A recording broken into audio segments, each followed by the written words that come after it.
Hey, what's going on, Who That Nation? It is yours truly, TJ Jones, the host of the State of the Saints podcast. Coming up on this edition of the State of the Saints podcast, we talk about quarterback Spencer Rattler being named the Saints starting quarterback. And we break down the 53-man roster of the New Orleans Saints. Who got cut? What were the shocking cuts? And what was the obvious? And also, if you grew up in the Ninth Ward of New Orleans, then you already know where I'm at. Thank you for listening to my daddy's podcast. Please subscribe to our channel. All I got to say is, who that?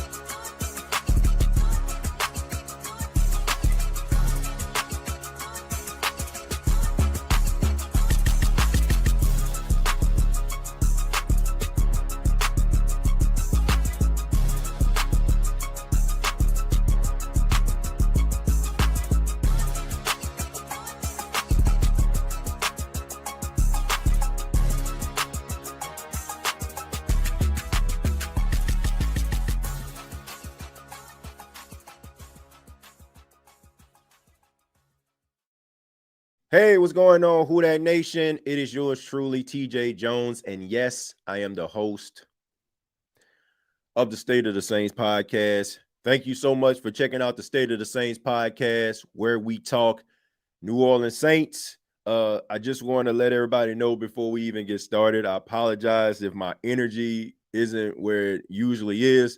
I'm a little bit under the weather right now, so just want to apologize in advance. But thank you all for tuning in, making the State of the Saints podcast a part of your listening or viewing pleasure, or both. Really do appreciate that. Shouts out to everyone in the chat. Shouts out to everyone, no matter if you're at work, at home, you're watching this on social media, etc.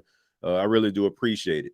On this edition, we're going to be talking about Saints quarterback Spencer Rattler and being announced that he will be the starting quarterback for the 2025 season for the New Orleans Saints. And as we know, today is roster cut day. It's where teams have to cut their roster down to 53 men.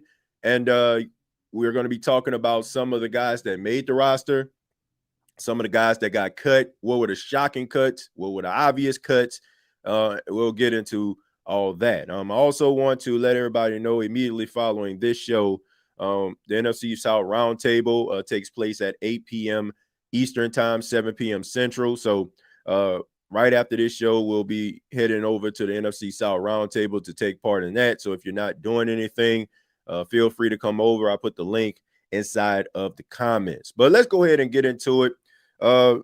We pretty much got the news, around 2 p.m. Out here that Spencer Rattler will be the starting quarterback of the New Orleans Saints. Kellen Moore announced it, at his press conference. And this has been something that Saints fans have been waiting for. They've been anticipating.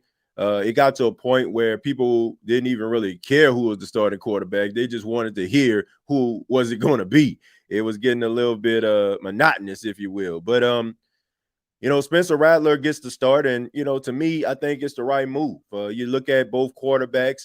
They both have room for improvement, no doubt about that. But, Spencer Rattler is a quarterback that has experience. He has started in 6 games, played in 7 games last season. And, he has a lot of talent. Like, I know some people want to, look at what he did last season and they want to, try to evaluate him this season based on what happened last year. But I don't feel like that's fair. We look at the New Orleans Saints and we know that the team was going through some issues. They didn't have the right head coach in Dennis Allen. It just seemed like he lost the locker room.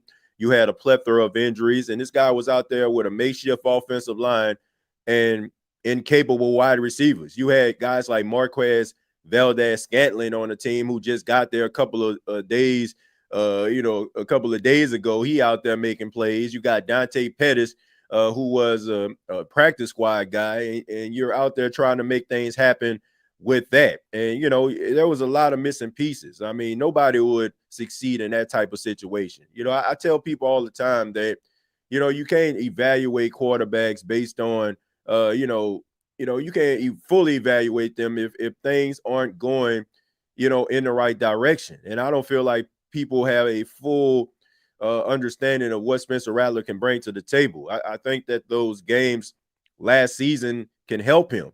But, if you have a doom and gloom attitude already because you're looking at what the Saints were last year, then I just feel like you're headed in the wrong direction. That's not the way it should be. Like you can't hold these players accountable for everything what was wrong with the team no longer being there. Like we know that the New Orleans Saints, the way that they were structured last season was not ideal, and guys could not succeed in those type of environments. So I just feel like it's totally unfair for people to try to evaluate this guy based on that.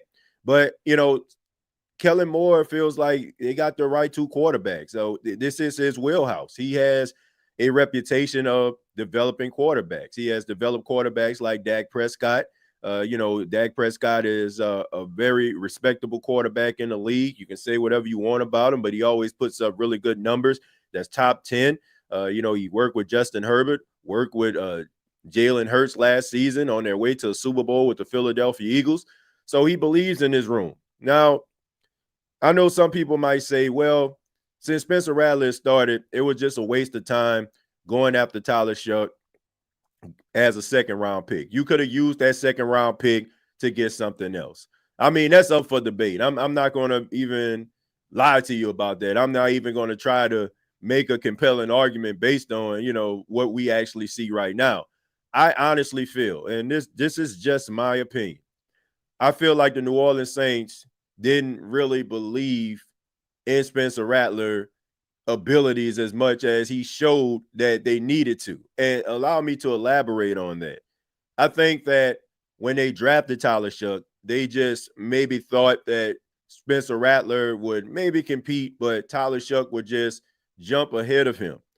I don't think they really realized the type of guy that they had on this team. And it's fair for them not to, because this coaching staff that Kellen Moore has comprised, and put together, these guys don't know that much about Spencer Rattler. They didn't draft Spencer Rattler. They didn't go through the evaluation process to draft Spencer Rattler. They didn't know that much about him. All they knew was, okay, the Saints has a quarterback on his team. He started in 6 games. But I don't really think that they really thought that he would take that as a challenge. And this is one of the main reasons why I think people need to rally behind Spencer Rattler. Spencer Rattler could have easily looked at this situation and said the Saints were drafting a second-round pick in Tyler Shough. The writing was clearly on the wall. The fact that the New Orleans Saints drafted Tyler Shough as high as they have drafted a quarterback since 71 with Archie Manning. We said that over and over again. Now, he could have just took that as, a sign to surrender, to give up. But no, he went into the lab. He worked with some really good quarterback coaches. He worked on his footwork. He worked on his mechanics. And although he's not where he wants to be right now, he has improved. So with that just shows you that there is room for improvement, and he's willing to do that. So he put in his best work. He put forward his best effort, and he won the job. So I'm not, like I said, I'm not going to debate the whole Tyler Shough situation. I mean, that's a fair assessment. Like but I think it has a lot to do with the fact that maybe there was something inside of Spencer Rattler that maybe the coaching staff didn't know existed. But I'm glad that it did. Now, I'm not going to beat down this guy. And I know some people, the narrative has been, according to what I've saw on social media and other places, that, well, Spencer Rattler can start for about 4 or 5 games. And then if he don't play well, then Tyler Shough can come in. I don't think the Saints are looking at it that way. And quite honest, I don't think that that's going to happen. I don't. I think that the New Orleans Saints are going to ride with Spencer Rattler, because if that was the case, then you might as well roll with Tyler Shough. There was no need for that. Like this is how teams set themselves up to fail, right? Trying to do what they feel like is best for a player and not for the entire organization. We seen it last year and year before that with Dennis Allen, trying to protect Derek Carr in certain situations where blame needed to fall in his lap. But instead of him calling a spade, What happened? He went out there, doubled down, tripled down, denied it, and it just made people, kind of sour on him, sour on Derek Carr. So you don't want to protect Tyler Shough like that, right? You don't want to be like, okay, we're going to send Spencer Rattler out there because everybody's going to want Tyler Shough to play if Spencer Rattler flake out. No, they went through the process. They evaluated both quarterbacks, and they came to the conclusion that Spencer Rattler is their quarterback. And I don't see it changing. I don't. I like, unless like the bottom completely falls out and the Saints start like 0-8 or something like that. I'm telling you, like, I can't see Tyler Shough playing. Like, if the New Orleans Saints after 6 games are like 3-3, I don't see them going to Tyler Shough. Like, I think that the bottom really has to fall out. I'm talking about the New Orleans Saints like looking like straight up slow offensively. Like, they can't move the ball, and the season is pretty much over before it starts. If the Saints are 500 after 6 games, he's still going to play. If they're like a game below 500 after 6 games, right? If they're like 2-4, I still feel like he's going to play. So I don't have an issue with the decision based on how the New Orleans Saints are structured. I think that is the right move. And it also gives Tyler Shough an opportunity to not have to feel the pressure of that second round tag. He can sit back, be a part of the scout team, and become a student of the game. And when his time comes, he can, go out there and he can show what he has. Maybe he's one of those guys that just need, to sit on a bench in order for the game to kind of slow down for him. And maybe you'll see a much better version of Tyler Shough. But congratulations to Spencer Rattler. I, once again, don't have an issue with that. And I'm just encouraging Saints fans to rally behind this guy. Like, sitting up there talking about his imperfections, talking about what he can't do is not going to be beneficial to the team. It's not going to be beneficial to your viewing experience. Like, none of that, right? So I just say encourage him. You should have went into this whole competition with the thought pattern of whoever becomes the quarterback, that's the guy I'm going to support. And if it doesn't work out, then I have the trust in the coaching staff to make the right decision in order for the New Orleans Saints to find success at the quarterback position. But let me go ahead and read some of your comments here. Once again, thank you all for being here. We're talking about Spencer Rattler being named the Saints starting quarterback. And in a few minutes, we'll get into the 53-man roster. What were the obvious choices? What were the shockers? We'll get into all that. Let's say good evening, TJ, and the Who Dat Nation says, Vernell, thank you for being here, man. My boy going to have a breakout year. Well, I mean, I hope so. I hope he does. I want to see Spencer Rattler improve. I want to see him reach his full potential. I mean, we tend to forget that this guy was a highly rated high school player, had a really good season his first year at Oklahoma before Caleb Williams came along. He played really well at the University of South Carolina, got opportunity to watch him, a couple of years, when he was in Columbia. And, now he's playing for the New Orleans Saints. And, hopefully, he can improve. Like, guys, go to the right circumstances or they align themselves with the right coach, and you might see a much better version of him. So, I'm hoping that it pans out for him. We going 17-0, baby. Travis Kelce and Taylor Swift are engaged. Yeah, man, I heard about that, which, I mean, congratulations to him, but I don't understand why that. I mean, I'm actually seeing that notification on ESPN and Yahoo Sports. Like, what does that have to do with sports? Like, I don't understand it. Like, it's great that this guy got engaged, but people get engaged every day, B. Like, what they got to do with Travis Kelce as a Kansas City Chief? Like, I don't get it. But I get the star power of both individuals. Taylor Swift, one of the biggest stars in the world. Travis Kelce, an NFL superstar. So, I guess, hey, he looked decent with no starters. Yeah, I mean, look, he never really got an opportunity to play with Shaheed. Never really got an opportunity to play with Olave and Brandon Cook. So, let's see what he can do with some of these starters, man, with a supporting cast and offensive line that consists of Eric McCoy and, and Calvin Banks and Tyler Fuaga. And, let's see what he can do with the starters before we just label this guy as, just a, the worst quarterback or the worst decision the Saints can make. Like, let's see what this guy can do. And if it doesn't pan out, then, it is what it is. But they came to that conclusion. there's nothing you can really do about it except support the guy and hope that he plays the best he can. I believe Kellen has a plan for Rattler to really do well. Yeah, I don't look. We also got to take this into consideration as well. Kellen Moore is really hitching his wagon to a guy in Spencer Rattler. Now, think about this, folks. Think about this. Like, they go out here to all these different pro days for all these collegiate quarterbacks that's coming into the NFL, right? You know, you had Jackson Dart, you had, of course, Tyler Shough, you had Cam Ward, Shadur Sanders. You had all these different quarterbacks, but they decided that they wanted to roll with Tyler Shough. And like I said, he was the highest drafted quarterback since 1971.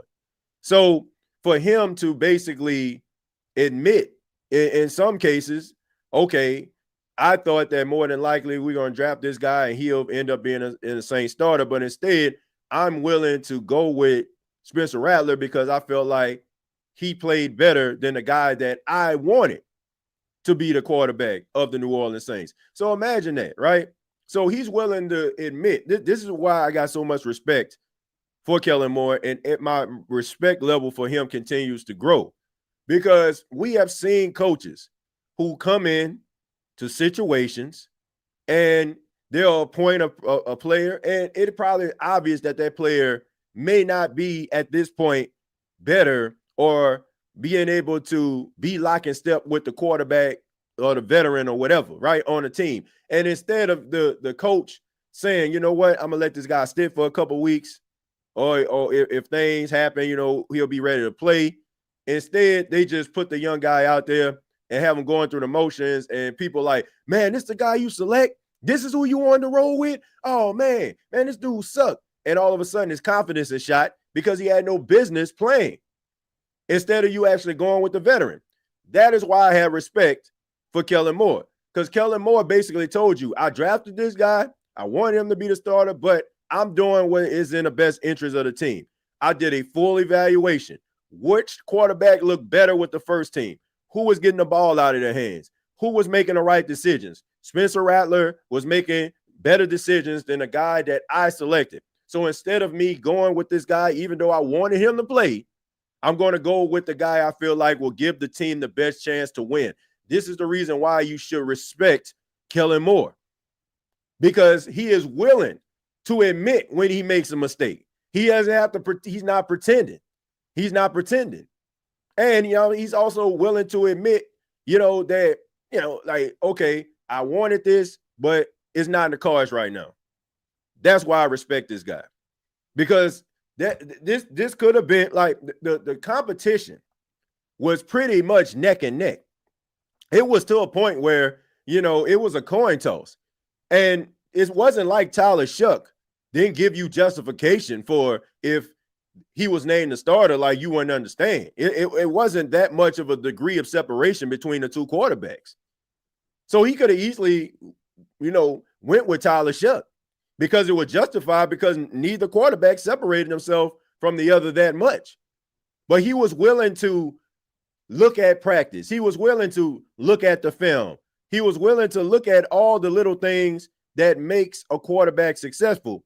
And he broke it down to, you know, who gives the team the best chance to win versus what may make me look like, okay, I know what I'm doing. I have nothing but respect for the guy. Nothing but respect for Kellen Moore in that regard, because he could have easily like went with Tyler Shough just for the simple fact of, okay, man, this is the guy I wanted. I love the decision that was made by Coach Kell. Yeah. Let's see. TJ, are you under the weather, my friend? Yeah, I'm a little under the weather. Right now, I'm dealing with a little bit of a cold. So I apologize. Like I said, I apologize. My energy level and my voice, you know, is a little bit nasally. I apologize for that, folks. But I did want to, you know, talk about this whole quarterback competition, Spencer Rattler and the 53-man roster. So I apologize if I'm not as animated or as energized as I normally am. But I appreciate y'all for being here. So let's see. Brandon says, hopefully they don't have Olave catching passes over the middle or in the middle of the field. That's how he's been knocked out of games in recent years. Yeah, I think that if you look at Kellen Moore's offense, man. I mean, a lot of, a lot of, offensive play calls that he has, it basically allows the wide receivers to be able to make catches in space, right? And getting yards after the catch. So, it spreads out, a defense. It also is, one of those offenses where, like I said, guys who are, vertical threats can be able to, run down the field and, be able to get those yards after the catch. We seen a few plays from Chris Olave, which, pretty much like showed me the way that they wanted to utilize him. And also feel like they're going to use him more as a vertical threat, which I think would be ideal because that was how his bread was buttered at Ohio State. I mean, I think that the Saints just got so fixated on Rashid Shaheed and his ability to be able to be a down the field threat, they kind of neglected Chris Olave. But if you got two guys that have that capability to be able to get behind the defense and make big explosive plays, why not call it for both guys, right? I mean, you can get a guy like Devon Avele to be more your possession guy, catches, those short intermediate passes, or Juwan Johnson can spread these guys out. But these mesh concepts that he come up with, it allows these wide receivers to be able to make catches in space. We haven't seen it. Now you have to really go to the Dallas Cowboys. You have to also check out Philly, the way that their offense was structured and how those guys were able to get those yards after the catch. But I expect for him to make plays down the field and be more of a vertical threat as well, the way he was at Ohio State. I want to pause right there because I want to talk for a few minutes about the 53-man roster, the roster cuts that took place. We looked at some of these guys, and it's kind of, well. Let me just say this before I even get into the 53-man roster and the roster cuts. From a human perspective, you got to think about this, man. These guys have played football in high school, football in college. Now they go to the pros. They go through all these different activities from being drafted or undrafted, signing on with a team, OTAs, mini camp. If you're a rookie mini camp, training camp, and then a 3-game preseason, all for the right to be on a 53-man roster. And, some guys' dreams are going to come true. They're going to come true. And then you have other guys who probably will never play football ever again in life. And this is something that they played since they were like 15, 16, and probably even younger. So from a human perspective, this is a very tough day. And even Kellen Moore spoke about that. He spoke about, having to have those tough conversations. And he understands that because he was a part of those tough conversations as a player, where a team had called him in and said, we have to let you go. Or telling you in so many words, like, we like you, but just not good enough right now. That's tough. But you have some guys that end up getting, released from the New Orleans Saints. But I think that, you'll probably see a few of these guys come back. Kevin Austin Jr., you got Elliot Davidson, Fidel Diggs, you got DeMarco Jackson, Easton Killity. You got Rico Payton, Jaden Peavy, Jaden Price, Nephi Sewell, Charlie Smith, Trayton Welch, and Marcus Yarns. And you also have a couple guys on injury reserve, John Ridgway, but, he has the injury reserve where he can return. Barry Wesley, and, of course, Landon Young, who has to get ankle surgery. And then you have Foster Moreau and Taysom Hill, who are on the PUP list starting the season. So, out of all these guys that end up getting cut, I think a few guys have a chance of coming back. One guy is Fidel Diggs. If he clears waivers, I can see him coming back to the Saints as well as tight end Trayton Welch. He made some really good clutch plays, really showed his athleticism in a few games. I think both of those guys will end up, returning if they clear waivers. But you have a few New Orleans Saints players that have been around for quite some time who more than likely won't be back. And I think that everybody knows where I'm going with this. I'm talking about second-round pick Isaiah Foskey. And look, I'm not going to pour water on a drowning man, as my grandfather would say. Look, we all know that Isaiah Foskey left a lot to be desired. I mean, that's just the reality. It just seemed like the light never really came on.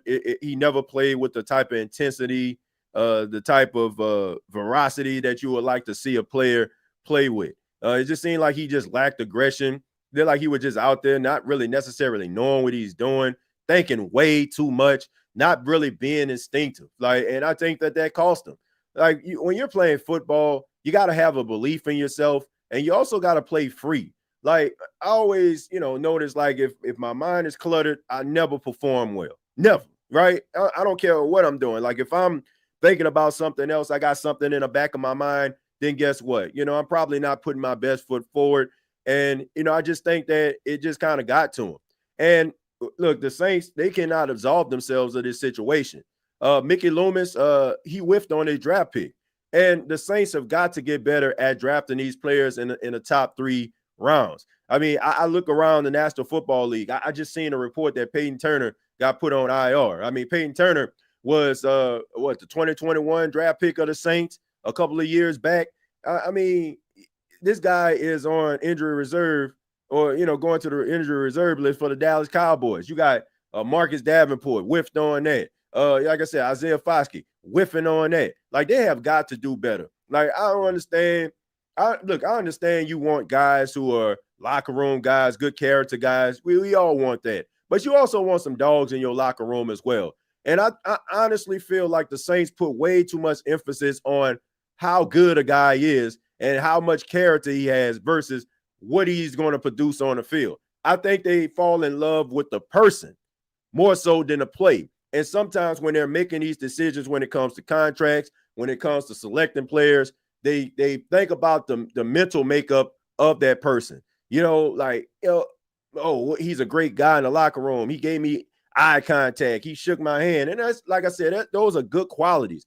All teams should want high character guys. You don't want to have to keep your phone close by you at 3 o'clock in the morning because you're wondering what your team is going to do. But at the same time, can they ball out? Can they play? Can they give you the production that is needed in order for your team to generate success?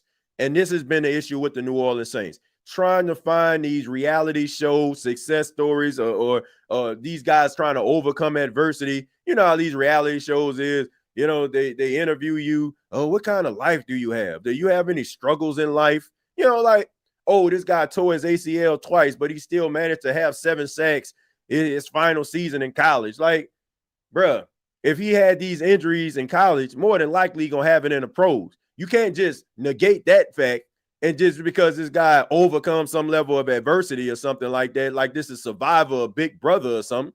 Like, you got to be able to analyze this. And this is why I feel like teams like the Eagles, teams like the Green Bay Packers, teams like the Baltimore Ravens end up getting hit after hit after hit when it comes to draft picks because they are getting guys that fit a need. And these guys start really fast.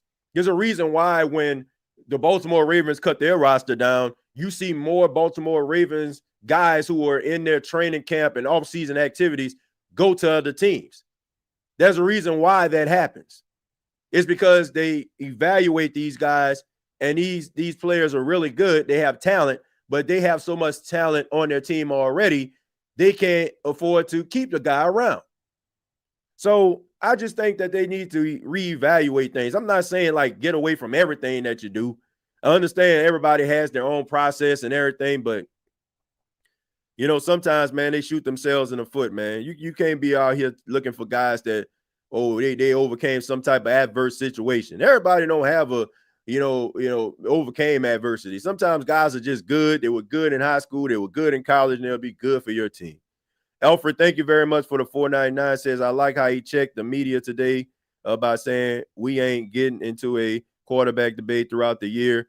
Spencer's our guy. There we go. That's what I'm saying. Like, he's showing more and more that, he is, the right guy for the job. And like I said, I'm excuse me. I like what I'm seeing from him. I'm liking what I'm hearing from him as well. So yeah, I like the fact that he actually did that, called those guys out. And lastly, before I have to go over to the NFC South roundtable, I apologize, folks. I'll get into this on another episode. But I want to talk a little bit about Jake Haener. Jake Haener was also released by the New Orleans Saints, the former 4th-round pick of the team a few years back. Jake Haener, to me, it just never really panned out. I always use the example, Jake Haener is the type of guy that knows all the answers to the test, and then when he gets into the classroom, it just slips his mind. He knows what to do, but it just seems like he starts to panic, or he gets a little bit antsy, and he never really produces the way that maybe he should, or what the knowledge that he has indicates. I think that Jake Haener eventually one day will end up being a really good coach if he decides to take that path. But there are levels to this in the National Football League. There's levels to this. Like there's certain things and certain qualities, certain intangibles you have to have. And, he made it a long time with his heart, and the ability that he had. But when you trying to become the starting quarterback in the National Football League, you got to be made of some different stuff. And I just don't see Jake Haener, ever being a starter in the league. Like, I think he'll end up like being a backup for someone because of his knowledge. And like I said, eventually like transition, maybe even take the Kellen Moore route. And honestly, it wouldn't surprise me at all. Like if Kellen Moore ends up continuing being the Saints head coach for, a few years, and let's just say, Jake Haener decides that he wants to hang it up, I don't think it's out of the realm of possibility that he might end up being on Kellen Moore's coaching staff. I think that Kellen Moore sees a lot of himself in Jake Haener. That's the reason why I feel like he became like kind of, like close to him. He talked about his relationship with him because he kind of sees a little bit of himself. Like, people not looking at the arm strength, people not looking at the talent level. I mean, Kellen Moore won a lot of football games at Boise State, but a lot of people didn't realize or really look at him as a guy that can lead their franchise. And I think that's one of the main reasons why Jake Haener stayed on the way that he did. But like I said, there's levels to this, man. And I just wish him the best. It just, just never really panned out. And, you got this 2-quarterback, system that most teams like to deal with. They don't really carry 3 quarterbacks. At best, they'll probably bring them back to be on the practice squad. But, then you are dealing with a situation where you're on the team, you're off the team, depends on the circumstance. So, it's a tough break for Jake Haener, but I wish him all the best. But like I said, there's levels to being a quarterback in the National Football League. And I think that one day, I think that Jake Haener, if he decides to do that, I think he'll be a damn good coach. But I'll be back a little bit later. I got to go over to the NFC South Roundtable. Once again, the link is inside of the comments. So if you want to come over, hear some NFC South talk, feel free to do so. I really do appreciate your time. Thank you so much for checking out the State of the Saints podcast. Previous episodes available on YouTube, youtube.com. Search The State of the Saints podcast. Till next time, all I got to say is, who dat? Thank you for listening to my daddy's podcast. Please subscribe to our channel. All I got to say is, who dat?